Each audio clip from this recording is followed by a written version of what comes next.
सतगुरु बंदी छोड़ कबीर साहिब की जय हो। सतगुरु मदनपति साहिब की जय हो। सतगुरु वैराग साहिब की जय हो। सभी संतों की जय हो, सभी भक्तों की जय हो। साहिब बंदगी सतनाम। तो आज जो हम लोग डिस्कस करेंगे, आज हमारा मुद्दा होगा जात पात पे, क्योंकि हमारे देश में सबसे ज्यादा जो दुविधा है इस वक्त वो है जात पात की। हमारे देश में कोई भी अहिंसा होती है, कुछ भी ऐसी गतिविधि होती है जिसके द्वारा आम जीवन क्षतिग्रस्त होता है, सबसे बड़ा मुख्य कारण है जात पात।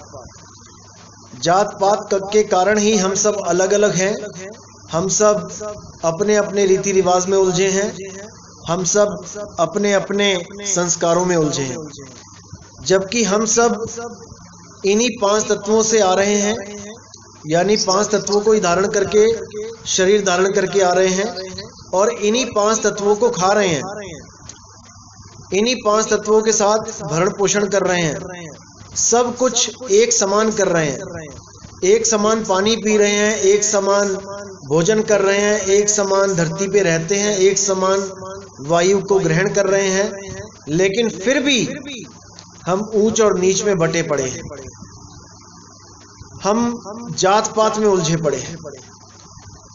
अभी भी ऐसी कई जगह हैं हमारे देश में जहां पर अगर कोई पानी भी, किसी गांव में पानी भी मांगता है, कोई बाहर से आया है, कोई राहगीर, उसको भी जात पूछ के पानी दिया जाता है अपने बर्तन में, कि कहीं ये नीच जात का ना हो और हमारा बर्तन अशुद्ध हो जाए और उसी बर्तन से हमें हमारे पूरे परिवार को अशुद्धि लग जाए, अछूत हो जाए।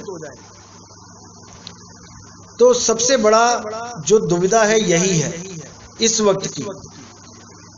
लेकिन कबीर साहब क्या कहते हैं, ऊंचे कुल का जन्मिया करनी ऊंच ना होए, कनक कलश मद सो भरा साधुन निंदा सोए।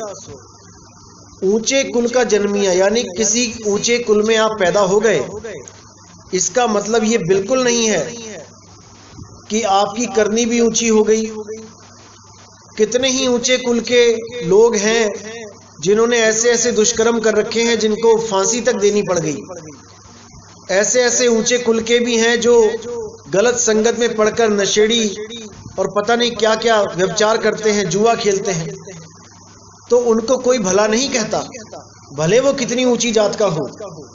कनक कलश मद सो भरा, सोने का पात्र, सोने का जाम, उसमें भी अगर शराब पड़ी हुई है तब भी वो साधुओं के किसी काम का नहीं, साधु उसकी निंदा करता है।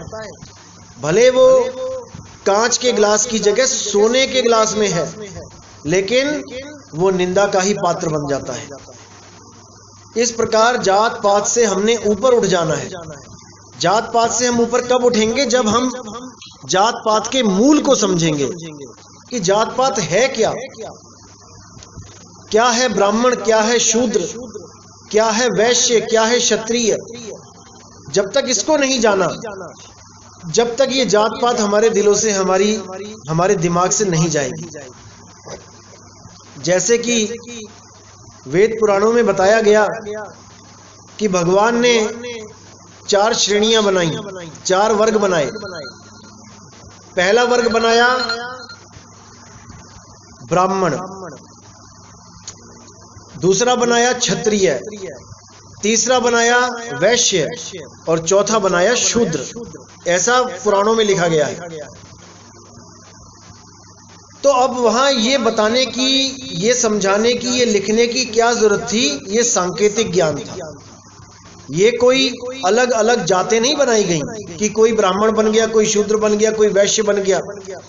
ये आपकी ही काया का एक स्ट्रक्चर का गुण बताया गया कि ब्रह्म जाने सो ब्राह्मण कहिए, पिंड जाने सो पंडित। जो ब्रह्म को जानता है वो ब्राह्मण है। ये आपका सिर का जो हिस्सा है ये ब्रह्म को जान सकता है। आपका विवेक, आपकी बुद्धि, आपकी सोच समझ नीचे के स्तर के ज्ञान को छोड़ के ऊपर के स्तर के ज्ञान को पकड़ के ब्रह्म अवस्था को प्राप्त हो सकते हैं।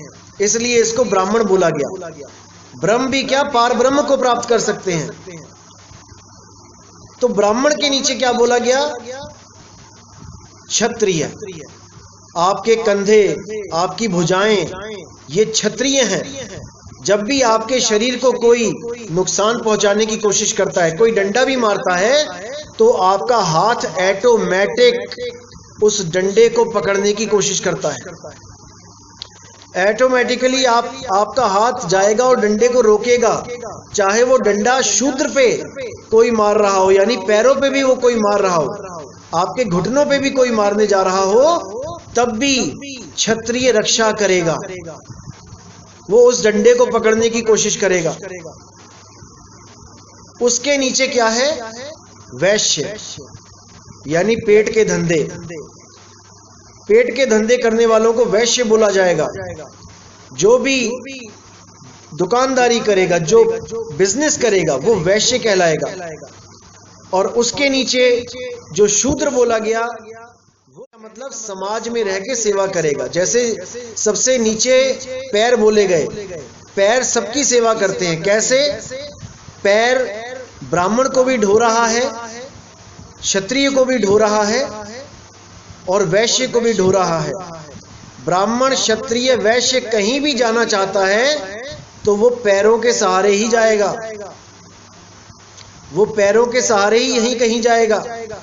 और समाज में कौन है जो कुछ भी नहीं कर सकता? जैसे समाज में जो ज्ञानी पुरुष हैं उनको ब्राह्मण बोल दिया गया। ये नहीं कि ब्राह्मण का पुत्र ब्राह्मण, ऐसा बिल्कुल नहीं। असली ब्राह्मण वो है जो ज्ञानी है। रविदास जी महाराज असली ब्राह्मण है, कबीर साहब असली ब्राह्मण है, नानक साहब असली ब्राह्मण है। और बाकी जो आपको भ्रम में डाल रहे हैं वो ब्राह्मण नहीं है, वो ब्राह्मण नहीं है। तो असली ब्राह्मण समाज में ज्ञान बांटेगा, जिसको प्राप्त करके आपकी उन्नति होगी। उसके बाद क्षत्रिय कौन है? जो सीमा पे खड़ा है, जो आपकी रक्षा कर रहा है। उसमें यह नहीं कि केवल राजपूत या केवल ठाकुर लोग क्षत्रिय हैं, ऐसा नहीं है। अगर कोई हरिजनों का लड़का भी फौज में भर्ती हो जाता है और वो रिवॉल्वर लेके, बंदूक लेके, कृपान लेके, तलवार लेके अगर वो बॉर्डर पे खड़ा है तो वो क्षत्रिय है, वो सोल्जर है, वो हरिजन नहीं है वहां पे। तो वो आपकी रक्षा कर रहा है, ये देखे बिना कि मेरी जात क्या है, मेरी पात क्या है। उसके बाद जो वैश्य है वो क्या है? जो दिमाग वाले इंसान है, जो धंधा करना जानते हैं, 2 से 4, 4 से 8 करना जानते हैं, जो बिजनेसमैन है, वो असल में वैश्य है। चाहे वो कोई हरिजन ही क्यों ना हो, जूते की दुकान खोल के बैठा है, वो भी एक तरह का वैश्य ही है, वो भी 2 से 4 ही कर रहा है। तो जो भी बिजनेस कर रहा है वो वैश्य है। और जो कुछ भी नहीं कर पाता है, कुछ भी करने के लायक नहीं है, तीनों गुण जिसमें नहीं है, वो अपने देश की सेवा अगर अपने सुकर्म से ही करता है, यानी कोई भी ऐसा कर्म कर रहा है जिससे देश की सेवा हो रही, समाज की सेवा हो रही है, उसको उस कैटेगरी में डाल दिया। जैसे कि आपने देखा कि जो कुछ भी नहीं, जो पढ़े लिखे भी नहीं है, कुछ भी नहीं कर रहे हैं, वो हमारे यहाँ समाज की सफाई कर रहे हैं। तो सफाई करने में क्या है? वो देश की सेवा कर रहे हैं, साफ सफाई कर रहे हैं, समाज की सफाई कर रहे हैं, बिल्डिंगों की सफाई कर रहे हैं, उनको भी उस कैटेगरी में डाल दिया है। तो ऐसे ही जात और पात बने कर्मों के अनुसार। जो भी हम कर्म करते हैं उसके अनुसार ही हमारी जात बना दी गई। कई लोग पूछते हैं आपकी जात क्या है जी? हम लोहार हैं, हम सुनियार हैं, हम बाणिये हैं, हम कुम्हार हैं, हम तरखान हैं, हम जाट हैं। ये सब कर्मों के अनुसार ही जात पात बना दी गई, जबकि जात पात का तो कोई रोल ही नहीं था। हम सब एक परमात्मा की संतान, हम सब एक ही रास्ते से इस दुनिया में आए हैं, हम सब एक ही मालिक को ढूंढ रहे हैं, हम सब एक ही समाज में रहते हैं, फिर भी हम अलग अलग हैं, केवल और केवल 52 अक्षरों की वजह से। इन 52 अक्षरों की वजह से ही हमारी जात पात के, हमारे धर्मों के नाम रखे गए। अगर ये 52 अक्षर ना होते तो कोई जात नहीं होती, कोई धर्म नहीं होता। जैसे आज किसी कुत्ते, बिल्ली, हाथी, घोड़े का कोई धर्म नहीं है, वो वही काम कर रहा है जो सतयुग से लेके, द्वापर से लेके, त्रेता से लेके कलयुग तक करता आ रहा है। वही गाय, वही आज तक घास चर रही है जो सतयुग, द्वापर, त्रेता में भी चल रही थी। हर कर्म वो वही करते आ रहे हैं जो उनके गुणों के हिसाब से, उनके प्रकृति के हिसाब से उनको सौंपे गए थे। केवल ये एक आदमी ही ऐसा है जो आया तो बिना नाम के था, आया बिना जात पात के था, आया बिना धर्म के था, लेकिन आते ही उसने यहाँ पे अलग जात, अलग पात, अलग धर्म बना के रख दिए, केवल और केवल 52 अक्षरों की वजह से। अब अगर जात पात से निकलना है तो सबसे पहले आपको यह जानना पड़ेगा कि जात पात का मूल क्या है, जात पात धर्म का मूल क्या है, ये धर्मों के नाम कैसे बने हैं। ये 52 अक्षरों से बने हैं। जैसे ही 52 अक्षरों से न्यारे हो जाओगे, सारे धर्म, सारे जात, सारे पात से न्यारे हो जाओगे। इसीलिए साहिब ने बार बार समझाने की कोशिश करी कि 52 आखर लोकत्रय, सब कुछ इन्हीं माही। जितनी भी दुनिया में जितने भी नाम हैं, ये सब 52 अक्षरों के द्वारा बने हैं। चाहे वो आपके देवी देवताओं के नाम हैं, चाहे वो आपके पीर पैगंबर के नाम हैं, चाहे वो आपके रसूल के नाम हैं, चाहे वो खुदा के बंदगी करने के नाम हैं, वो सब के सब 52 अक्षरों से ही बने हैं और 52 अक्षरों में ही मिल जाएंगे। इसलिए बोल दिया 52 अक्षर लोकत्रय, सब कुछ इन्हीं माही, ये आखर खिर जाएंगे, वो आखर इनमें नहीं। ये सब अक्षर एक दिन खिर जाएंगे, ये खत्म हो जाएंगे, लेकिन वो आखर, वो इनमें नहीं है। वो आखर क्या है? वो आदि अक्षर है। आदि अक्षर यानी कि जो आदि और अंत से न्यारा है, जिसके लिए बोला 52 अक्षर जीव आधारा, और आदि अक्षर जीभा से न्यारा। ताही को सत सुमिरन कहिए, और सिमर सिमर नर उतरो पारो। जब तक 52 अक्षरों का खेल समझ में नहीं आया, जब तक ये बात नहीं बनने वाली। और इन्हीं 52 अक्षरों के द्वारा ही सारा जगत बनता है। ये भी गुप्त भेद है, आगे खोला जाएगा। ये काया भी 52 का ही खेल है। इस काया में अलग अलग जगह पे अलग अलग अक्षर विराजमान हैं। इसी प्रकार, इसीलिए सारे के सारे संतों ने इस काया के अंदर ही उस परम अक्षर की खोज करी जो काया में नहीं था, जो विदेही था, जो देह से न्यारा था, लेकिन भेद ना होने के कारण सब के सब इसी काया में उलझ के रह गए। इसी काया में सबने ध्यान लगाया, और अंत समय में जब इसको खाली करना पड़ा तो एक भी इस काया में ना रह पाया। कोई सोचता रहा कि मैं सांसों में ध्यान लगाऊंगा, मैं मुक्त हो जाऊंगा, मैं नाभि में ध्यान लगाऊंगा, मैं हृदय में ध्यान लगाऊंगा, मैं कपाल में ध्यान लगाऊंगा। ये सब के सब यहीं रह गए, क्योंकि ये सब शरीरों का खेल है। विदेह में ध्यान लगाना है, देह से परे, दशम द्वार से परे ध्यान लगाना है। इस भेद को तब समझ पाओगे जब सतगुरु मिलेगा, सतगुरु भेद बताएगा, तब समझ में आएगा कि कैसे, कहां, क्या किया जाता है। जो लोग दशम द्वार की साधना करते हैं, मैं पहले भी बताया था मैंने कि 10वें द्वार नरक भर बूढ़े और तू गंदी को बेड़ो, बीजक की वाणी है कि जो 10वें द्वार की साधना करता है वो मुक्त नहीं हो सकता।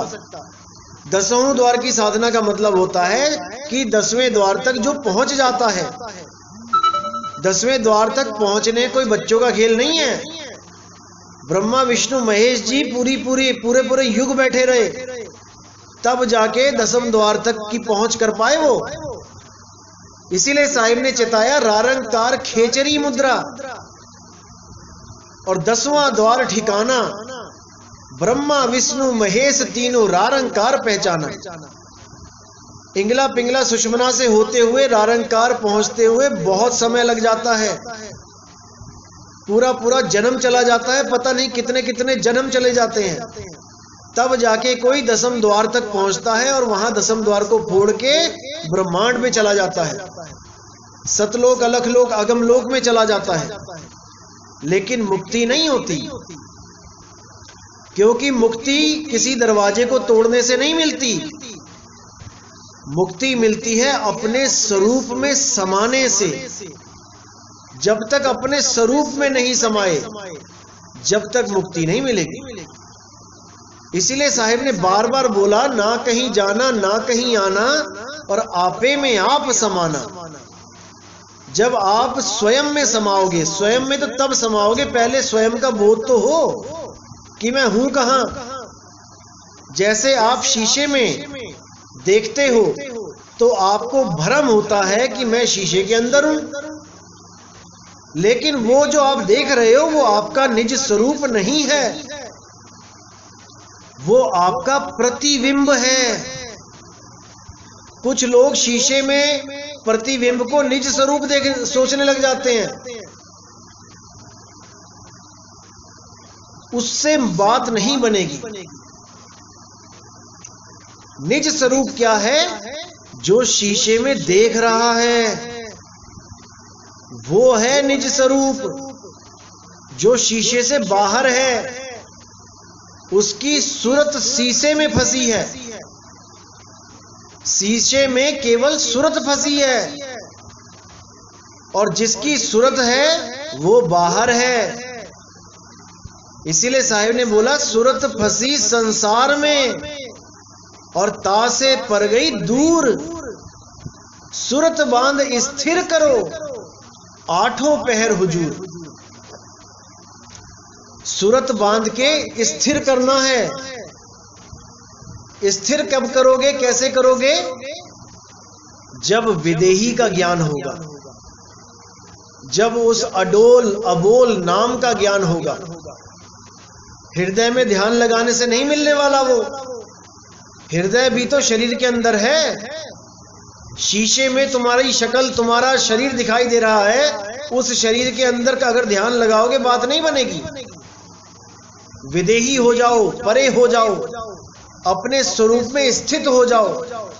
ध्यान लगाना तो केवल हम लोग कह देते हैं कि ध्यान लगाओ ध्यान लगाओ, असल में उसको ध्यान लगाना नहीं कहते, उसको कहते हैं स्वरूप में स्थित होना, आत्म बोध में स्थित होना। लेकिन ध्यान इसलिए बोला जाता है कि संसार में ध्यान फंसा हुआ है, उस ध्यान को निकालना है। और निकालना कैसे होता है? जब आप कहीं और ध्यान लगाते हो। अब ध्यान लगाते हो का मतलब ये नहीं कि सामने दीवार पे ध्यान लगाना है, ऐसा नहीं है। ध्यान होता है अपने आप, लगाया नहीं जाता। बोध होता है अपने आप।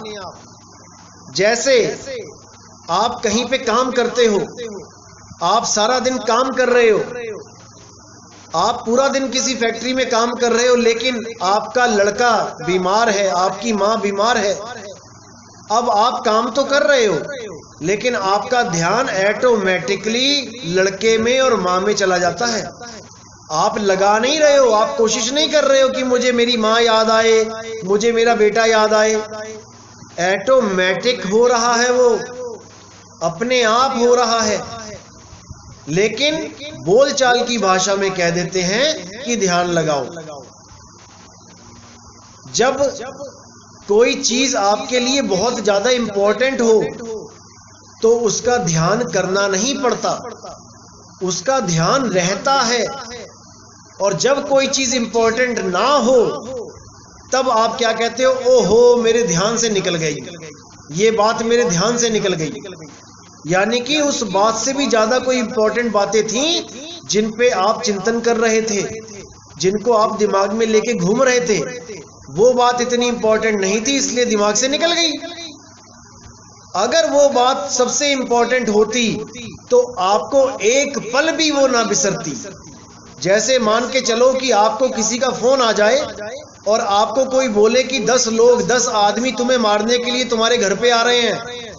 अब तुम्हें बोध हो गया कि 10 लोग मुझे मारने आ रहे हैं। अब तुम्हें याद नहीं करना पड़ेगा कि मुझे फोन आया था, 10 लोग मुझे मारने आएंगे, ये बोला गया था। ऐसा नहीं है। अब तुम्हारे गले से भी खाना नीचे नहीं उतरेगा, अब तुम्हारे गले से पानी नीचे नहीं उतरेगा। अब तुम बाथरूम में जाओगे, बेडरूम में जाओगे, कहीं भी जाओगे, तुम्हें एक ही चीज याद आएगी कि 10 लोग आने वाले हैं, पता नहीं कब पहुंच जाए, मैं क्या करूं, कहां जाऊं। इसको कहते हैं बोध हो जाना। अब ये भूल नहीं सकते आप। इसी प्रकार अगर परमात्मा से आपको सच्चा प्रेम है, सच्ची लगन है, और आप परमात्मा को सच में पाना चाहते हो, तो जब उसका भेद मिल जाता है, आपकी सूरत 24 घंटे उसको याद करती है। याद करने का मतलब उसको भूल ही नहीं पाती। उसकी सूरत में 24 घंटे आपका परमात्मा रहेगा, अगर आपको सच में लगन लगी है तो। लेकिन अगर लगन सच्ची ना हो तो आपको लगानी पड़ती है। इसीलिए साहिब ने बोला, गुरु से लगन कठिन है भाई, और लगन लगे बिन काज न सरी है, जीव प्रलय हुई जाई। लगन बहुत मुश्किल है, बहुत मुश्किल है लगानी। उसके लिए तो तड़प होनी चाहिए। परमात्मा को याद करके आपकी आंखों से आंसू निकल जाने चाहिए, तब तो लगन जानो की लगी हुई है। केवल सत्संग सुन लिया, बातें कर ली परमात्मा की, हंसी ठिठोले कर लिए, बहसबाजी कर ली ग्रुपों में, उससे कुछ नहीं होने वाला। परमात्मा को पाना है तो बहसबाजी छोड़ के केवल उस मालिक को याद करो, उस परमात्मा को याद करो। वो आपके अंग संग है, वो हमेशा हमेशा इंतजार में है कि तुम याद तो करो। और जैसे ही आप याद करना शुरू करते हो, वो याद का जो उल्टा दया, वो दया करना शुरू कर देता है। उसके बाद ऐसी लगन लगती है कि फिर उसके अलावा कुछ याद नहीं रहता। फिर तो आपको कमला कहने लग जाएंगे लोग, कमला हो गया ये पागल हो गया। तो इसीलिए बहुत इंपॉर्टेंट है कि पहले लगन होनी चाहिए, प्रीत होनी चाहिए, प्रेम होना चाहिए। मौत को 24 घंटे याद रखना चाहिए कि मृत्यु कभी भी आ सकती है। जब मौत को 24 घंटे याद करना शुरू करोगे, तब अपने आप इस मौत से बचने का भी जरिया ढूंढ लोगे गुरु की दया से। तो बहुत जरूरी है सबसे पहले लगन लगे, उसके बाद भेद मिले, और फिर भक्ति हो गई। सारी बहस, सारे पंगों से दूर हो जाओ, केवल मालिक को याद करो, 24 घंटे परमात्मा में रम जाओ। सूरत बांध स्थिर करो, 8 पहर हुजूर। जब दिन में याद करना शुरू करोगे, 24 घंटे याद होना शुरू हो जाएगा, रात में भी याद करने लग जाओगे। जब दिन में लगन लग जाती है तो रात में भी, सपनों में भी आपको परमात्मा याद रहेगा। सपने में भी कोई गलत दृश्य दिखेगा तो आपको बोध हो जाएगा कि ये गलत काम है भाई, ये नहीं करूंगा मैं। अगर सपने में भी कोई जर्दा, मीट, मांस, अंडा, शराब तुम्हारे मुंह में डालने लगेगा सपने में भी, तब भी आप उसको साफ कह दोगे, ना भाई मैं नहीं खाता। और अगर पक्का नहीं है बंदा और गलती से उसने सपने में भी खा लिया एक पीस, सुबह उठ के उसको बहुत दुख होगा। सुबह उठ के वो बहुत ज्यादा पछताएगा कि मैंने सपने में भी ये क्यों खा लिया, मैंने सपने में भी ये गलत काम क्यों कर दिया। ऐसी अवस्था जब बन जाएगी तब समझ लेना अब परमात्मा दूर नहीं है। तो इसको अच्छी तरह समझना है, पूरा विवेक लगा के हर चीज को समझना है। तो आज का सत्संग यही समाप्त करेंगे। बोले सतगुरु बंदी छोड़ कबीर साहिब की जय हो। साहिब बंदगी सतना।